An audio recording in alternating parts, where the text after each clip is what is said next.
back to 6 and 6, where we cover 6 stories from around the world in 6 minutes or less.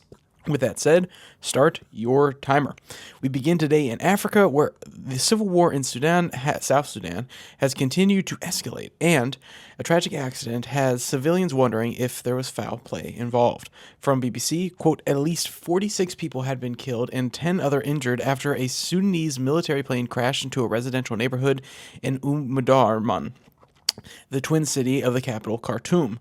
State media says, quote, the Antov aircraft came down after taking off from the military Wadi Sadia Air Base on Tuesday evening, killing military officers and civilians. The cause of the crash is unclear, but military sources have been quoted saying that it was likely due to technical malfunction.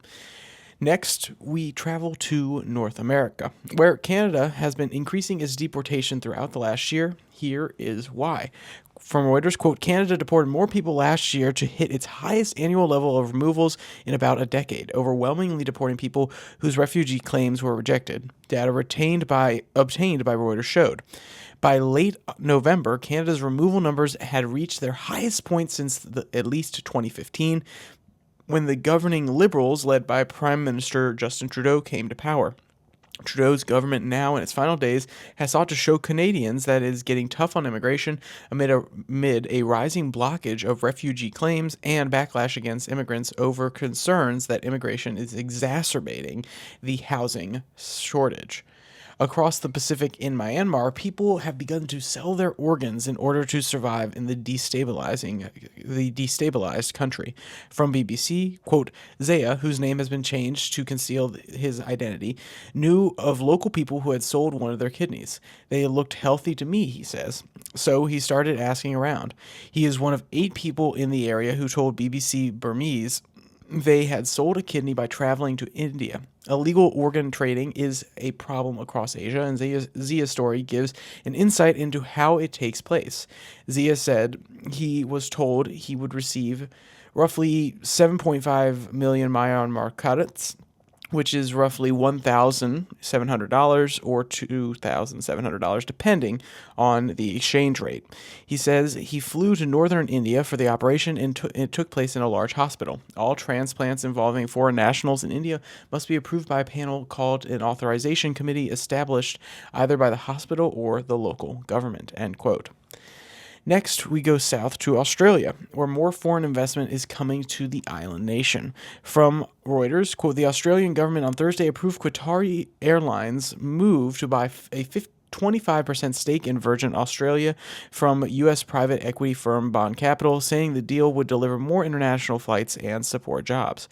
Qatar Airlines, in October, proposed to buy a minority stake for an undisclosed amount after the federal government in 2023 denied the Mid-Eastern carrier's request to fly additional services into Sydney, Melbourne, Brisbane, and Perth. Treasurer Jim Chalmers said the deal is expected to boost competition in the aviation sector and follow extensive talks by the government with industry, unions, and stakeholders, end quote. This week in Germany, there was a move by AfD in the election that netted them nearly 20% of all votes this cycle. From BBC, quote, the firewall, the Brandenmauer in German, has worked since the end of World War II, but AfD joint leader Tino Carpola says, quote, anyone who erects firewalls will get grilled behind them. There is a determination among all of Germany's main parties to keep that bloc in place, and the German public backs them up. 69% see the AfD as a threat to democracy, according to voters surveyed on Sunday.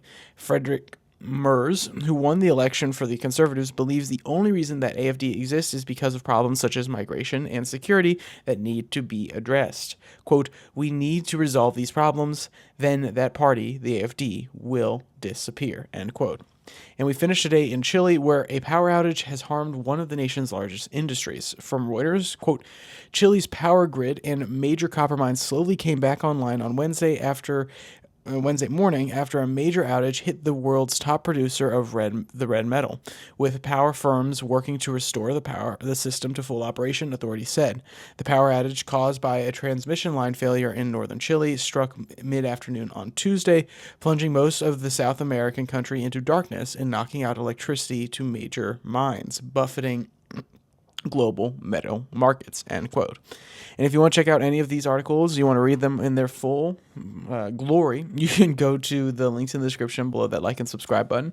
Also down there, you can find the podcast on Spotify, Pocket Cast, Podvine, as well as the Twitter handle at Your Daily Flip, where I post links to both the 6 and 6 and also to the normal podcast that comes out on Monday, Wednesday, Friday. So if you just need an easy way to get to this video on YouTube, you can go there and click through, or you can download all of them if you subscribe on Spotify. So with all that said, there's only one more thing to say. Stay safe, don't die.